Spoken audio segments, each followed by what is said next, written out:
எப்படியோ ரவுடி கிட்ட தப்பிச்ச சூர்யா நான் அழகியோட அம்மாவை பார்க்க போகிறேன் அப்படின்றாங்க. நாங்களும் வரோம் கூட அப்படின்றாங்க. சித்ராதேவி இப்படியே விட்டா சூர்யா வந்து இப்படியே கண்டுபிடிச்சி உண்மையை வெளியே கொண்டு வந்தோம்னா நம்ம பிள்ளைய எம்டி ஆக்க முடியாது. சூர்யா மேலே பழிய போடணும் அப்படின்னு சொல்லிட்டு அவங்கள பார்த்தீங்கன்னா திரும்பவும் வேறு ஆளுங்களை ரெடி பண்ணுறாங்க. அவங்க எதுவுமே உண்மையை சொல்லக்கூடாது. அதுக்குள்ளே அவங்கள நீங்கள் ஏதாவது பண்ணிடணும் அப்படின்றாங்க. அதே மாதிரி சூர்யா போகிறாங்க. நீங்கள் எல்லாரும் எப்படி இப்படி வந்தீங்க அப்படின்னு சொல்லிட்டு அவங்க அந்த அம்மா பார்த்து கேட்குறாங்க. எங்களை எல்லாருமே தெரியுமாண்ணா? தெரியும். நான் கம்பெனிக்கு ஏதாவது வேலை பார்த்தேன் அப்படின்னு சொல்லிட்டு சொல்கிறாங்க.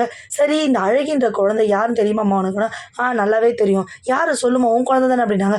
என் குழந்தைலாம் அது கிடையாது அப்படின்னு சொல்லும்போதே பார்த்தீங்கன்னா அந்த ரவுடியாக அவங்கள தாக்கிடுறாங்க. அதனால அவங்களுக்கு சுயநலம் இல்லாமல் போயிடுது. சரி சொல்லிட்டு சூர்யா, மகா, ஐஸ்வர்யா அவங்கள ஆஸ்பத்திரி கூட்டு போய் சேர்க்குறாங்க.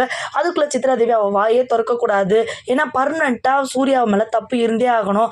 அப்போ தான் வந்து கௌதம் எம்டி ஆக முடியும் அப்படின்னு சொல்லிட்டு அவங்கள வாயை திறக்க முடியாத அளவுக்கு போயிட்டு என்னென்னவோ பண்ணுறாங்க.